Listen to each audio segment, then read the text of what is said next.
रघु अपने बंजर खेत को देख रहा होता है। कई महीने से बारिश नहीं हुई थी और फसल सूख चुकी थी। हल्की ठंडी हवा भी उसकी परेशानी को कम नहीं कर पा रही थी। वो थके कदमों से घर लौटा तो देखा उसकी पत्नी सुमन मिट्टी के खाली घड़ी को देख रही थी। रघु, घर में अनाज भी खत्म हो गया है, बच्चों को क्या खिलाएंगे हम? मैं कुछ इंतजाम करने की कोशिश करता हूँ। साहूकार के पास जाऊंगा, शायद उधार मिल जाए। बच्चे कोने में बैठे भूख से बिलख रहे थे। रघु ने उन्हें गोद में उठाया और अपने आप से वादा किया वो अपने परिवार को इस गरीबी से निकालेगा। लेकिन सवाल था, कैसे? सुमन ने सुझाव दिया कि वे अपने पूर्वजों के घर में छुपी किसी काम की चीज ढूंढे जिससे थोड़ी मदद मिल सके। दोनों वहां पहुंचे। मकान सालों से बंद था। दीवारों पर जाले लगे थे। लकड़ी की पुरानी अलमारी धूल से भरी पड़ी थी। शायद यहाँ कुछ ऐसा मिल जाए जिसे बेचकर कुछ अनाज खरीद सके हम। हाँ, देखते हैं। ये घर हमारे पूर्वजों की धरोहर है, शायद कोई उपयोगी चीज मिल जाए। अचानक सुमन की नजर जमीन पर पड़ी। वहां एक लकड़ी का संदूक रखा था जो वक्त के साथ जर्जर हो चुका था। दोनों ने उसे खोलने का प्रयास किया। रघु ने जैसे ही संदूक का ढक्कन हटाया, अंदर एक चमकदार कुल्हाड़ी रखी थी। उसके साथ एक पुराना कागज भी था। सुमन ने कागज उठाया और पढ़ने लगी। इसमें लिखा है, ये कुल्हाड़ी 3 इच्छाएं पूरी कर सकती है। ऐसा कैसे हो सकता है? ये तो बस एक पुरानी कुल्हाड़ी लग रही है।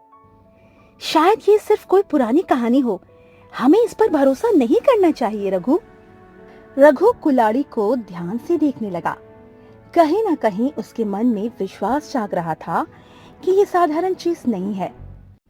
रघु ने सोचा, पहले वो अपनी समस्या का हल खुद ढूंढने की कोशिश करेगा। वो गांव के बाजार में गया और एक बड़े किसान से बीज उधार मांगने लगा। भाई, क्या मुझे कुछ बीज उधार मिल सकते हैं? फसल होने पर लौटा दूंगा। रघु, तू हर बार यही कहता है, पहले अपना कर्जा चुका फिर बात करना। रघु निराश होकर लौट आया। रास्ते में साहूकार मिला जिसने उसे कड़ी चेतावनी दी। अगर समय पर कर्जा नहीं चुकाया तो तेरी जमीन मेरी हो जाएगी, सोच ले। रघु को लगा अब उसके पास कोई और रास्ता नहीं बचा। रघु घर पहुंचा और कुल्हाड़ी को ध्यान से देखने लगा। सुमन चुपचाप बैठी थी जबकि बच्चे भूख से कराह रहे थे। अगर ये सच में कोई जादुई चीज है तो मेरी जमीन उपजाऊ बना दो ताकि कभी भी फसल खराब ना हो। अचानक कुल्हाड़ी से हल्की रोशनी निकली और खिड़की से बाहर खेतों की ओर चली गई। सुमन और रघु घबरा गए, लेकिन कुछ देर बाद सब शांत हो गया।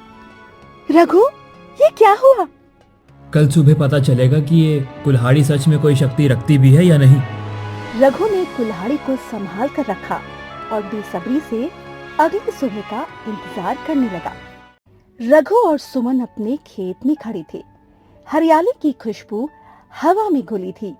कल तक जो जमीन बंजर थी, आज वहाँ लहलहाती फसलें खड़ी थी। गांव के लोग भी ये नजारा देखकर हैरान थे। रघु, तेरे खेत में ऐसा चमत्कार कैसे हुआ? कल तक तो यहाँ मिट्टी भी बंजर थी। भगवान की कृपा है, शायद मेरी मेहनत रंग लाई। रघु ने कुल्हाड़ी के रहस्य को छुपाने का फैसला किया। वो नहीं चाहता था कि कोई उसकी जादुई शक्ति के बारे में जाने, लेकिन सवाल ये था, अब अगली इच्छा क्या मांगे? कुछ महीनों में ही रघु की हालत बदल गई। खेतों की उपज अच्छी होने लगी और वो अनाज बेचकर अच्छा पैसा कमाने लगा। उसकी झोपड़ी की जगह अब एक मजबूत मकान खड़ा था। बच्चे अच्छे कपड़े पहनने लगे और सुमन भी अब पहले से ज्यादा खुश दिखने लगी। रघु, ये सब किसी सपने जैसा लगता है। हमारी जिंदगी इतनी जल्दी कैसे बदल गई? हाँ, लेकिन हमें इसे संभाल कर रखना होगा। अमीरी ज्यादा देर तक टिकती नहीं है, अगर उसे सही तरीके से संभाला ना जाए तो। रघु अब अपनी दूसरी इच्छा के बारे में सोचने लगा। वो चाहता था उसके पास इतना धन हो कि वो कभी गरीबी में ही ना रहे। लेकिन क्या ये सही फैसला होगा? रघु कुल्हाड़ी को लेकर बाहर बैठा था। चांदनी रात में वो चमक रही थी, मानो रघु से कुछ कहना चाहती हो। अगर तू सच में मेरी इच्छाएं पूरी कर सकती है तो मुझे इतना धन दे कि मेरी आने वाली पीढ़ियां कभी भूखी न रहे। जैसे ही उसने ये कहा, कुल्हाड़ी से तेज रोशनी निकली और आंगन में फैल गई। कुछ ही देर में रघु के घर के सामने सोने चांदी के सिक्कों से भरी हुई संदूकें रखी दिखी। सुमन दौड़ती हुई बाहर आई और ये देख दंग रह गई। रघु, ये सब कहाँ से आया? अब हमें कभी किसी के सामने हाथ फैलाने की जरूरत नहीं पड़ेगी। लेकिन रघु ये नहीं जानता था कि इतनी संपत्ति के साथ नए खतरे भी आने वाले थे। रघु की अमीरी की खबर पूरे गांव में फैल गई। लोग अब उससे जलने लगे थे। कुछ लोग ये मानने लगे उसने कोई गुप्त खजाना खोज लिया है। इतनी जल्दी इतना अमीर कैसे बन गया ये रघु? जरूर कोई चोरी का खजाना हाथ लगा है इसके। हमें इसके घर जाकर पूछना चाहिए। अगर ये सही नहीं निकला तो इसकी शिकायत करनी होगी। गांव वालों के मन में संदेह बढ़ता जा रहा था। रघु के घर आने वाली मुसीबत अब और बढ़ने वाली थी। रघु और सुमन जब सो रहे थे, तभी किसी ने उनके दरवाजे पर जोर से दस्तक दी। रघु ने दरवाजा खोला तो सामने कुछ गुस्साए गांव वाले खड़े थे। रघु, हमें सच सच बता कि तुझे इतना धन कहाँ से मिला? भाई, ये सब मेरी मेहनत का फल है। मेरे खेत अब उपजाऊ हो गए हैं, उसी से पैसे आ रहे हैं। गांव वाले अंदर घुसने लगे, लेकिन तभी रघु ने कुल्हाड़ी को छिपा लिया। उसे अब समझ आ रहा था तीसरी और अंतिम इच्छा सोच समझकर मांगनी होगी। रघु के घर के बाहर गांव वालों की भीड़ इकट्ठा हो गई थी। हर कोई जानना चाहता था रघु अचानक इतना अमीर कैसे बन गया। गांव का मुखिया भी वहां पहुंच गया। रघु, अगर तेरे पास सच में कोई खजाना है तो वो गांव का भी हक है। हमें सच बताने में ही तेरा भला है। रघु को समझ नहीं आ रहा था क्या जवाब दे। अगर उसने सच बताया तो गांव वाले कुल्हाड़ी छीन सकते थे, लेकिन अगर झूठ बोला तो लोग उसकी संपत्ति पर कब्जा कर सकते थे। मुखिया जी, ये सब मेरी मेहनत का फल है। अगर आप चाहें तो मेरे खेतों को देख सकते हैं। मुखिया ने गांव वालों को शांत किया, लेकिन कई लोग अब भी रघु पर शक कर रहे थे। रघु जानता था अब कुल्हाड़ी को संभालना मुश्किल हो सकता है। रघु और सुमन अंदर आए तो सुमन घबराई हुई थी। रघु, गांव वाले अब तुझे चैन से नहीं जीने देंगे। अगर ये पता चल गया कि हमारे पास कोई जादुई चीज है तो इसे छीन लेंगे हमसे। मैं भी यही सोच रहा हूँ। इस कुल्हाड़ी ने हमें सब कुछ दिया है, लेकिन अब ये हमारे लिए मुसीबत बन गई है। रघु ने फैसला किया वो तीसरी और आखिरी इच्छा मांगेगा, लेकिन उसे बहुत सोच समझकर ये इच्छा मांगनी होगी ताकि उसकी समृद्धि बनी रहे और गांव वालों का शक भी खत्म हो जाए। रघु ने कुल्हाड़ी को हाथ में लिया और गहरी सांस लेते हुए कहा, हे जादुई कुल्हाड़ी, मेरी आखिरी इच्छा ये है कि ये संपत्ति और समृद्धि हमारी मेहनत का हिस्सा बन जाए। लोग इसे किसी चमत्कार की तरह ना देखें, बल्कि हमारी मेहनत से मिली सफलता को समझे। जैसे ही रघु ने ये कहा, कुल्हाड़ी से तेज रोशनी निकली और चारों ओर फैल गई। कुछ देर तक सब कुछ शांत रहा। फिर कुल्हाड़ी धीरे धीरे फीकी पड़ने लगी और देखते ही देखते धूल में बदल गई। रघु और सुमन ये देखकर दंग रह गए। कुल्हाड़ी अब हमेशा के लिए गायब हो चुकी थी।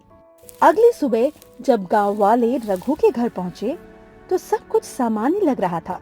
कल रात हम सब ने सोचा कि रघु ने कोई खजाना खोज लिया है, लेकिन यहाँ तो सब कुछ वैसा ही है।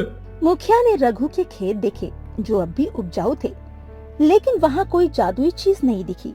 धीरे धीरे लोगों को विश्वास होने लगा रघु सच कह रहा था। ये सब उसकी मेहनत का ही फल था। रघु, अब हम समझ गए हैं कि अगर मेहनत और लगन हो तो कोई भी अपनी किस्मत बदल सकता है। वाह, क्या बात है रघु। रघु ने राहत की सांस ली। अब कोई उस पर शक नहीं कर रहा था और उसकी संपत्ति भी सुरक्षित थी। कुछ महीनों बाद रघु का परिवार पूरी तरह खुशहाल हो गया था। उसके खेतों में अच्छी फसल होती थी।